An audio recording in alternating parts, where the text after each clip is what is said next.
오늘 주보에 더 좋은 것이 기다리고 있다는 내용이 글을 실었습니다. 존 오토버그 목사님의 선택훈련이라고 하는 책에 나와 있는 내용인데요. 가난한 한 젊은이가 있었습니다. 그는 돈을 모은 뒤에 대출을 받아서 잡화점을 열게 됐습니다. 동업자와 함께 사업을 했는데 문제는 이 동업자가 알코올 중독자였습니다. 결국은 막대한 빚을 지고 사업을 접게 됐습니다. 빚을 갚는데 10년이 걸렸습니다. 그는 법조계를 거쳐서 정계에 입문을 했습니다. 그리고 우리가 잘 아는 것처럼 여러 가지 우여곡절을 거친 끝에 1860년 미국의 대통령에 당선이 됐습니다. 그 이름 잘 아는 것처럼 에이브람 링컨입니다. 링컨은 뉴살렘에 있었던 그 작은 잡화점의 문이 닫히지 않았더라면 대통령이 과연 되었을까 싶습니다. 그 잡화점의 문이 닫혔기 때문에 그에겐 더 좋은 것이 기다리고 있었던 것입니다.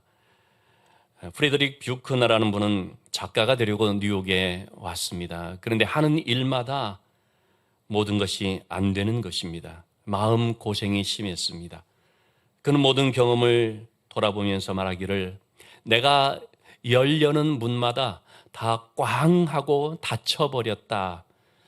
한편에 마치 코미디 같았다라고 얘기를 합니다. 그런데 그는 그걸 통해서 하나님을 찾는 여정을 하게 되었고요. 그러면서 탁월한 기독교 작가가 될 수 있었습니다. 더 좋은 길이 되었던 것입니다. 만약에 여러 문이 닫히지 않았더라면 새로운 문 안 열렸을 것이다 라고 말합니다. 여러분, 하나님은 우리의 문을 열기도 하지만요, 닫기도 하십니다. 우리의 길을 열기도 하지만 막을 때도 있습니다. 그런데 우리는 나의 길이 막힐 때 비로소 하나님이 예비하신 더 좋은 길이 열리는 것을 경험할 때가 많습니다. 오늘 본문의 말씀이 바로 그런 내용이 되겠습니다. 사도행전 말씀의 핵심 구절은 사도행전 1장 8절 말씀이라는 거 우리가 잘 알고 있습니다.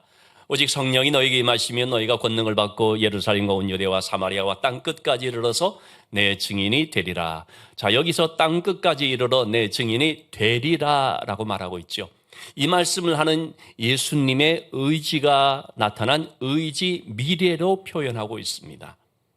여러분, 이 선교 명령 혹은 세계 선교라고 하는 것은요, 사람의 의지가 아니고요, 사도들의 의지가 아니고요, 바로 하나님의 의지인 것을 잘 알 수가 있죠.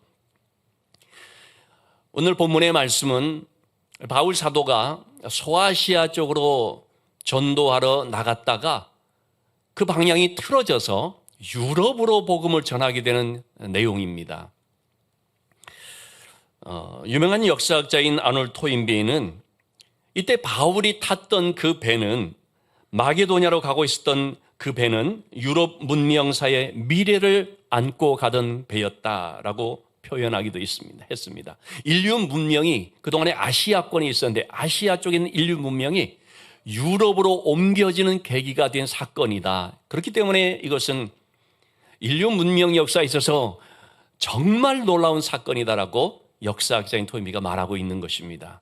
교회사적으로 뿐만 아니라 세계 역사 속에 굉장히 중요한 분기점이 되는 것이 바로 오늘 우리가 읽은 이 본문의 말씀이 되겠습니다. 자, 그런데 이와 같은 일이 그러면 어떻게 이루어졌는가? 바울이 의도한 것이 전혀 아니었다는 것입니다. 하나님께서 의도한 것이었죠. 바울의 의지가 아니라 바로 하나님의 의지였다는 것입니다. 바울은 우리 지난 시간에 살펴본 것처럼 1차 전도 여행을 잘 마쳤습니다.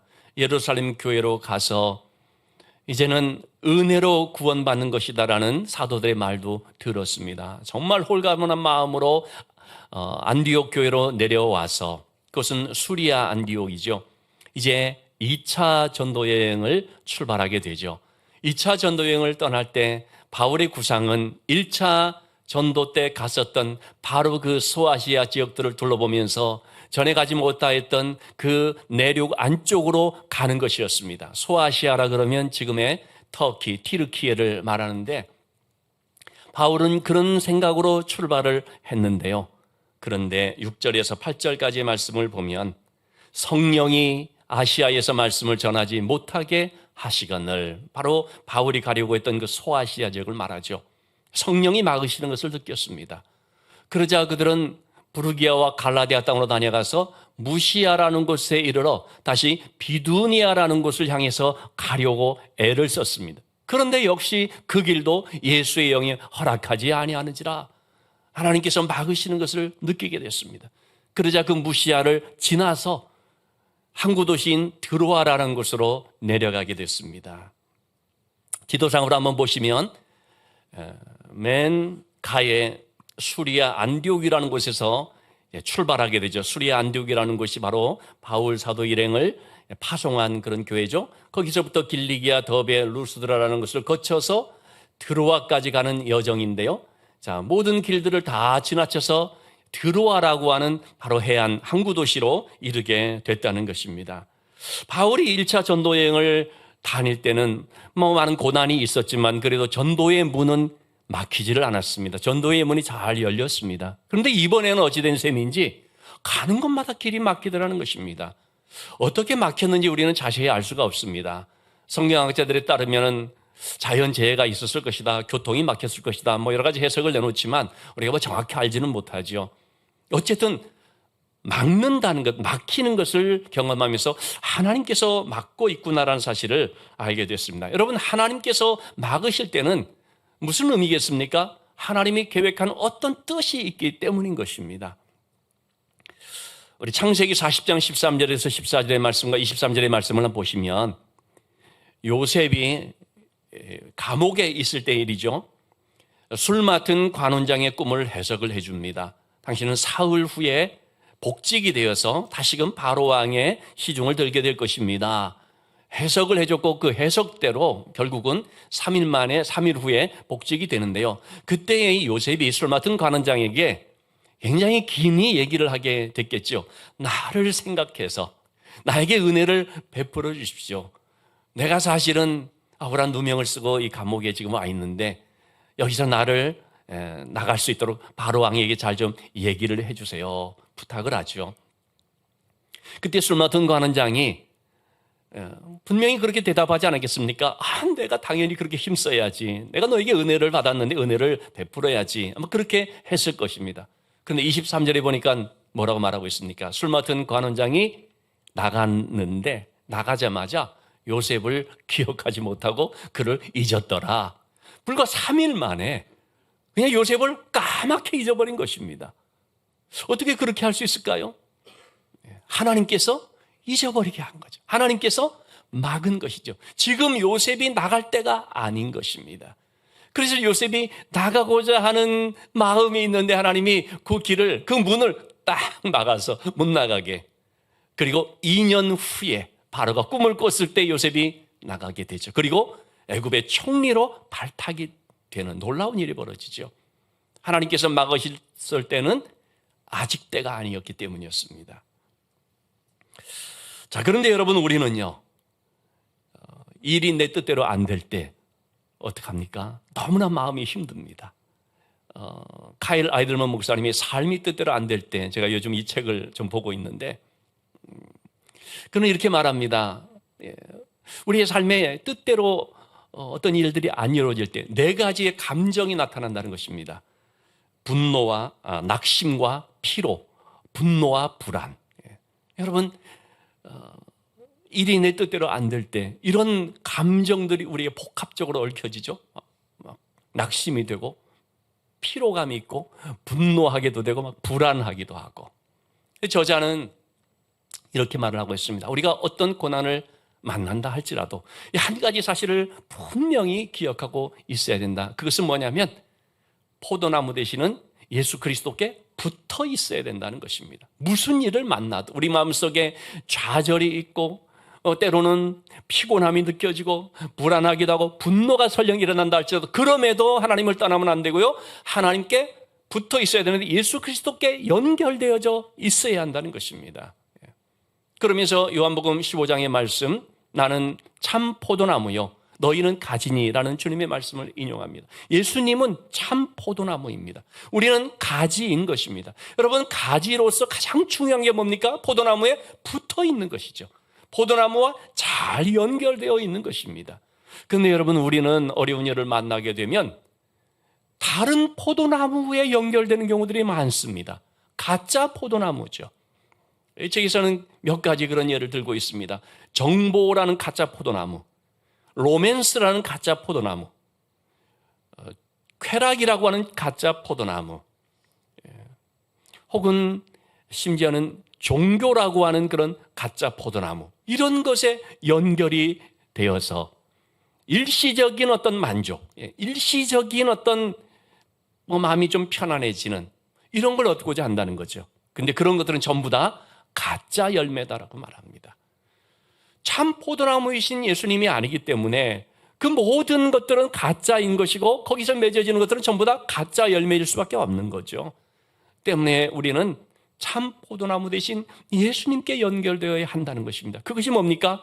하나님께 부르짖으면서 그분께 엎드리고 그분의 능력을, 그분께 소망을 두면서 그 힘으로 일어서고 그리고 계속하여서 앞으로 나가는 것, 이것이 바로 주님께 연결되어진 삶이라고 하겠습니다. 자, 바울은 자기 길이 막혔을 때 어떻게 했습니까? 낙심하거나 또는 그 길을 포기하거나 가는 선교의 길을 포기하거나 그러지 않았습니다. 방향을 바꾸면서 계속 나가는데 기도하면서 나가는 것입니다. 하나님 계속 바라보면서 그 하나님을 의지하면서 나가는데 기도하면서 나가더라는 것이죠. 자, 오늘 말씀 9절 말씀을 보시면 밤에 환상이 바울에게 보이니, 밤에라고 하는 것은 기도 시간을 말합니다.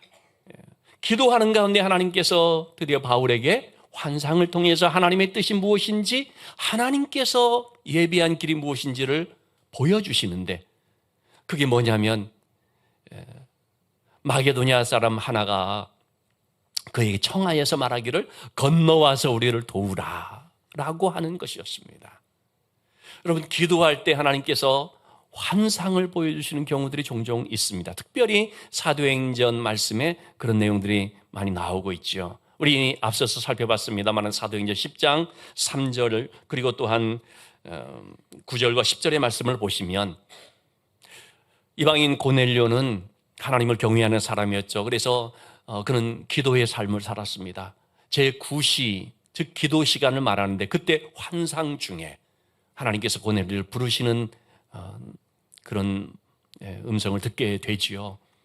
역시 또 9절에서 보면은 베드로가 6시 기도 시간, 역시 기도할 때에 하나님께서 베드로에게 황홀한 중에, 환상 중에 또 하나님의 뜻을 보여주시죠. 하나님께서 깨끗하게 한 것은 속되다 하지 말고 먹으면 된다. 즉 고넬료라는 이방인을 만나도 된다라는 그런 뜻이죠. 이처럼 기도하는 중에 환상을 보면서 하나님의 음성을 듣거나 하나님의 뜻을 알게 된 것입니다. 바울 역시도 마찬가지입니다. 기도하는 가운데 하나님의 이런 뜻을 알게 되었고 하나님이 보여주시는 것을 이제 보게 됐는데, 그 하나님께서 나타내 보여주시는 것은 뭐였습니까? 바다 건너 마게도냐로 가서, 이 마게도냐라는 것은 유럽의 첫 관문과 같은 곳이었거든요. 즉 마게도냐로 가라는 것은 유럽으로 가서 복음이 유럽에 전해지도록 가라. 이것이 하나님의 뜻이었던 것입니다. 인간의 계획이 유보가 되고 좌절이 될 때에 비로소 그때에 하나님께서 계획하신 성령이 하시는 그 일이 이루어지고 드러나는 것을 우리가 볼 수가 있습니다.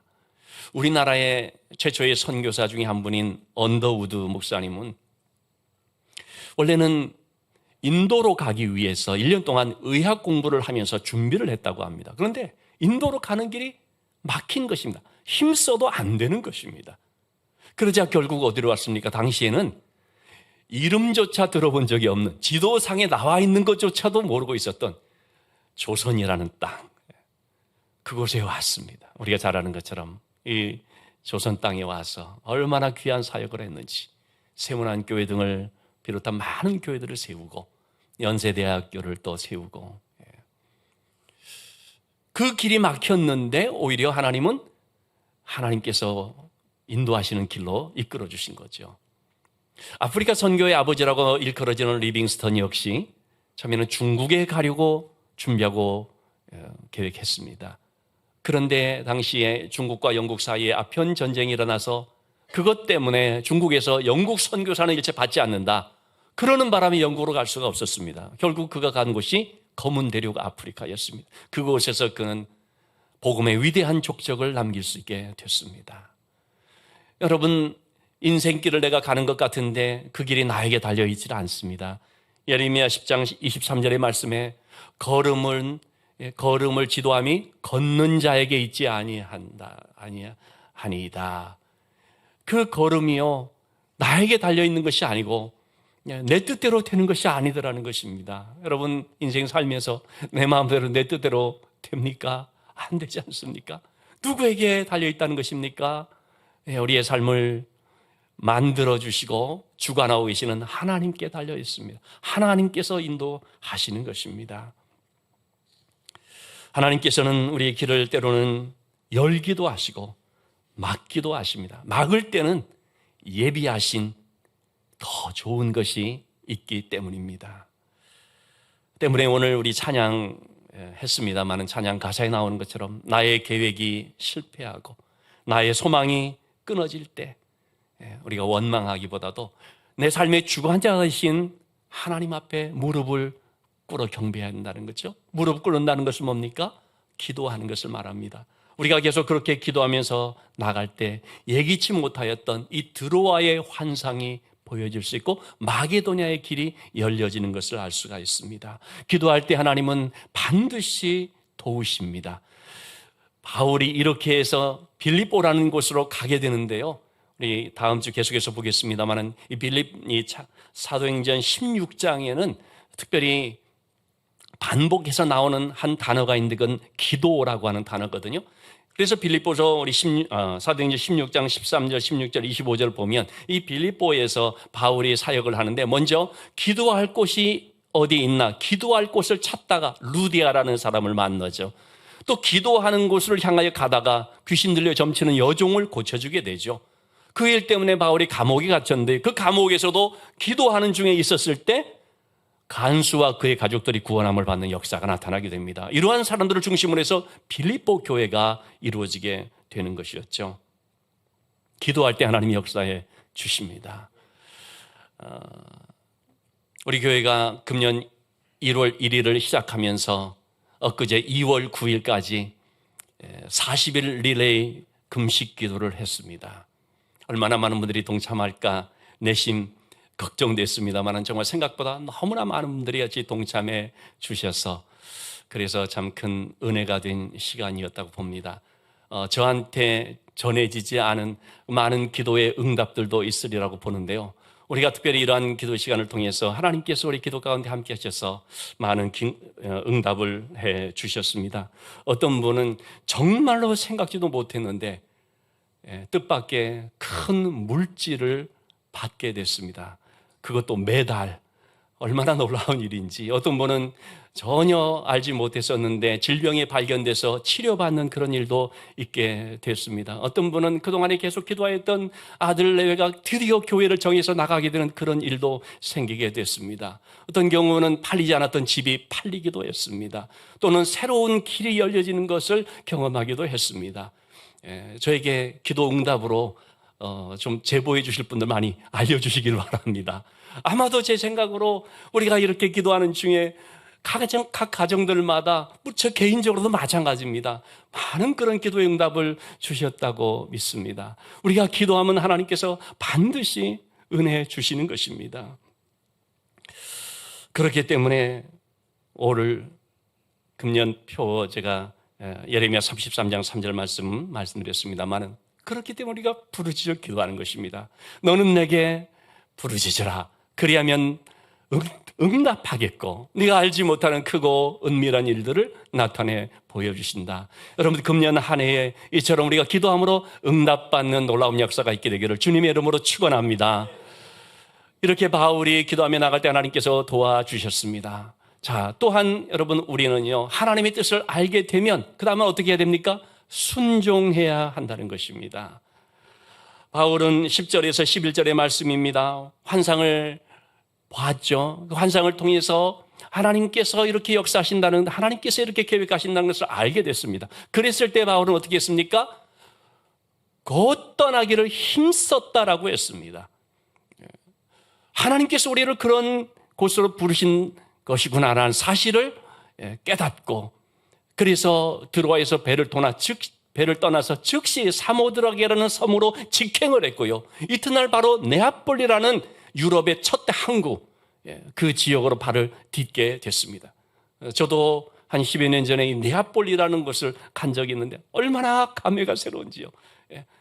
물론 저는 처음 와본 것이지만 바울 사도가 바로 여기 이렇게 왔었구나, 여기서부터 유럽의 복음이 시작이 되었구나 생각을 할 때 정말 감동이 되더라고요. 바울은 하나님의 말씀을 듣게 되었고 하나님의 뜻을 알게 되었을 때 이유를 묻지 않았습니다. 왜 그렇게 해야 되는지 묻지 않았습니다. 할 수 있나 없나 따지지 않았습니다. 즉시로 바다 건너 마게도냐를 향하여 나가게 됐습니다. 여러분, 사실 아무런 계획도 없었고 준비도 없었고 가본 적도 없었던 그런 곳으로 간다는 것 결코 쉬운 일은 아니겠죠. 그렇지만 그는 하나님의 뜻인 것을 알게 되자 바로 순종을 하죠. 즉각 실천에 옮긴 것입니다. 하나님은 바로 그런 사람을 통해서 일하십니다. 우리는 하나님의 뜻을 아는 것보다 더 중요한 것이 순종하는 것임을 알아야 됩니다.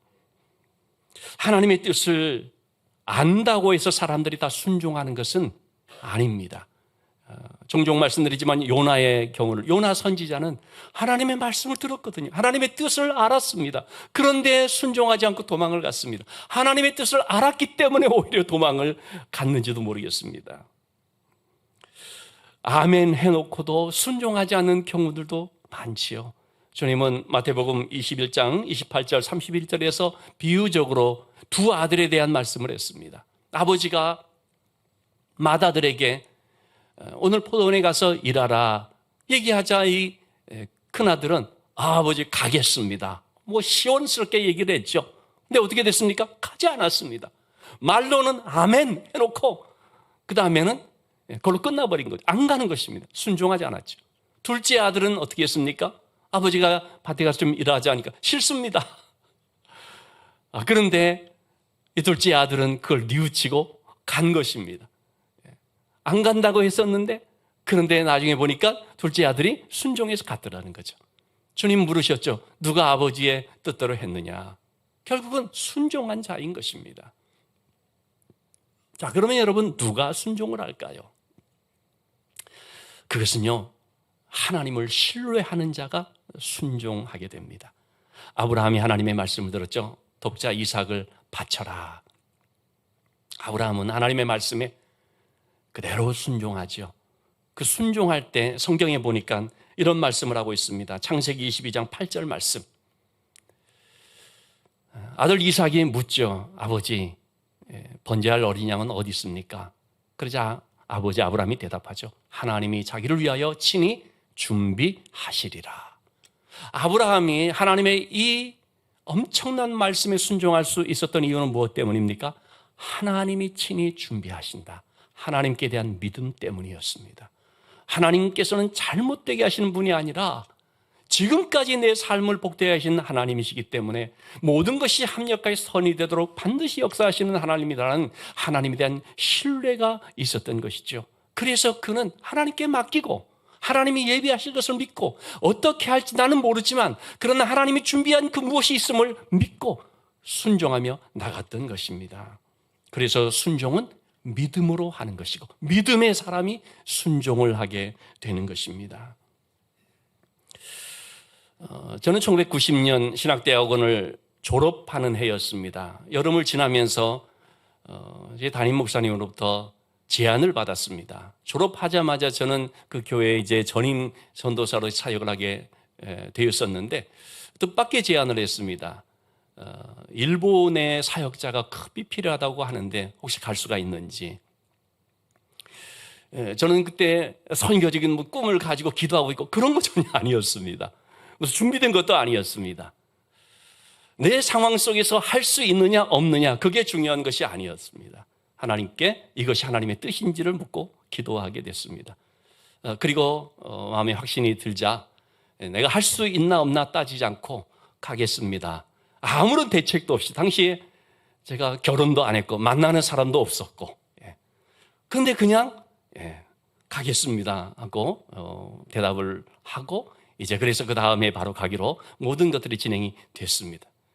그러자 그해 가을 10월 마지막 주 배우자를 만나게 되었고 속전속결로 1월 8일 결혼을 했습니다. 그래서 일본으로 갔고 그리고 예비한 참 귀한 은혜들을 경험하게 되었고 참 귀한 사역을 감당할 수 있게 됐습니다. 그리고 제가 94년도 3년의 사역을 마치고 귀국을 했는데요. 30년 지났죠. 그때 그 일본에서 한 7, 8살 정도 되었던 우리 하지연이라고 하는 아이가 있었습니다. 요즘 30년 지난 지금 우리 교회에 내외가 나오고 있습니다. 제가 깜짝 놀랍니다. 어떻게 이런 일이 그렇게 생각이 됩니다. 참 하나님께서는 대책 없이 순종하는 자이지만 하나님이 다 대책을 마련하시고 예비하시고 이끌어 주시는 것을 볼 수가 있습니다. 그저 우리는 그 하나님을 믿고 그 하나님에 대한 신뢰를 가지고 따라가면 되는 것이죠. 자, 그런데 여러분 어떤 경우에는 또 우리가 순종하지 못하게 됩니까? 내 생각과 뜻이 앞서게 되면 그러면 하나님의 뜻이라는 걸 알면서도 순종하지 못할 때가 많습니다. 유다 나라가 망하게 되었을 때 그 백성들이 예레미야 선지자를 찾아가서 말합니다. 하나님께 기도해서 우리에게 갈 길을 좀 말씀해 달라고 해 주십시오. 그래서 예레미야 42장 5절에서 6절 말씀을 보시면 그들은 분명히 그런 말을 하고 있죠. 우리에게 좋든지 좋지 않든지 막론하고 어떤 경우에도 우리가 순종하겠습니다. 사실은요, 이들은 내심 애굽으로 갈 생각을 다 해놓고 이렇게 지금 말하고 있는 것입니다. 하나님이 우리에게 애굽 가라고 하겠지라는 그런 생각을 가지고 그러면서도 겉으로 표현하는 건 뭐냐면 하나님이 우리에게 무슨 말씀을 해도 우리의 마음에 맞든 안 맞든 우리가 순종하겠습니다. 이렇게 얘기를 하는 거예요. 그러면서 하는 말이 하나님 말씀 순종하면 우리에게 복이 있습니다. 참 말은 그럴듯하지요. 자, 그런데 하나님께서는 예레미야를 통해서 그들의 생각과 다른 말씀을 하시죠. 여기 그냥 이 땅에 남아 있으면 내가 너희를 건진다. 너희를 애굽에 가면은 너희를 망하게 하는 칼이 너희를 뒤쫓아가서 그 땅에서 너희가 망하게 될 것이다. 그러니까 애굽에 가지 말라라고 말을 합니다. 예레미야 43장 2절과 7절의 말씀, 그 말씀을 전하게 되었을 때 사람들의 반응이 뭐였습니까? 예레미야 선지자에게 네가 거짓말한다. 자기들 생각과 다르니까 하나님 말씀 전해주고 있는데 네가 거짓말한다. 앞에서 뭐라고 했습니까? 당신이 뭐라고 말하든 우리가 하나님의 말씀으로 듣고 순종하겠습니다. 그랬었거든요. 근데 자기들의 생각과 다르다고 거짓말한다. 그러면서 자기들 생각대로 애굽 땅으로 내려가 버리고 말았습니다. 성경은 뭐라고 말하고 있습니까? 그들이 여호와의 목소리를 순종하지 아니함이러라. 그래서 그들은 실패하는 그런 삶이 되어버렸습니다.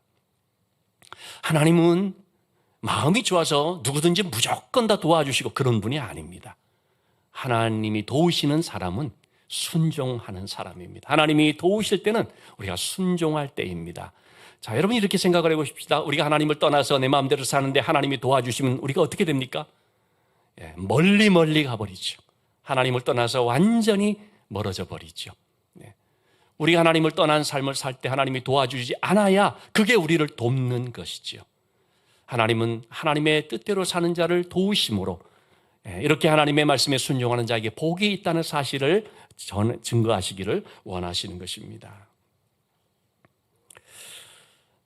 바울 사도는 하나님의 말씀에 순종하자 가는 곳마다 예비된 은혜를 맛볼 수가 있었습니다. 하나님이 귀한 동역자들을 보내어 주셨고 또한 많은 시련과 역경 속에서도 감당할 수 있는 힘을 주셨고 주의 능력이 나타나게 해주셨고 전도의 열매가 맺어지게 해주셨습니다.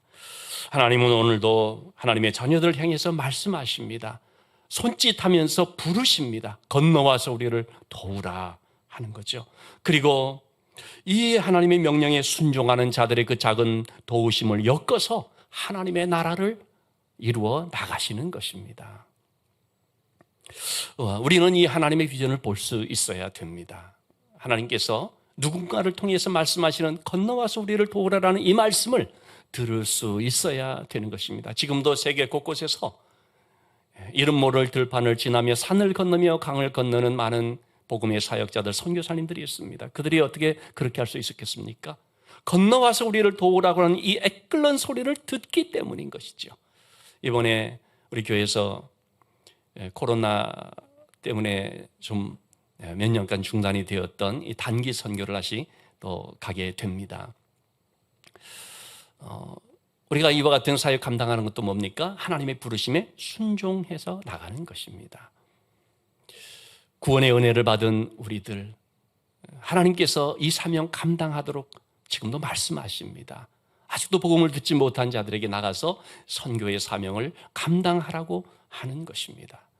우리가 하나님의 말씀에 순종하는 것은 바로 이와 같은 사명을 함께 기도하며 동역하며 잘 감당하는 것인 줄로 믿습니다. 우리 교회가 그런 교회가 될 수 있기를 주님의 이름으로 축원합니다. 여러분, 우리의 가는 길 우리에게 달려있지 않다고 말씀드렸습니다. 하나님께서 인도해 주십니다. 하나님 인도해 주실 때 우리 앞에 더 좋은 것이 기다리고 있다. 이 사실을 꼭 기억하십시다.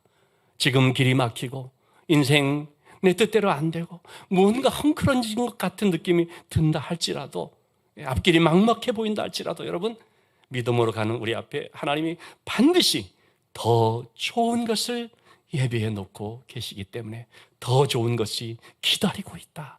여러분, 이 소망을 가지고 믿음으로 사는 이 한 해가 될 수 있기를 주님의 이름으로 축원합니다.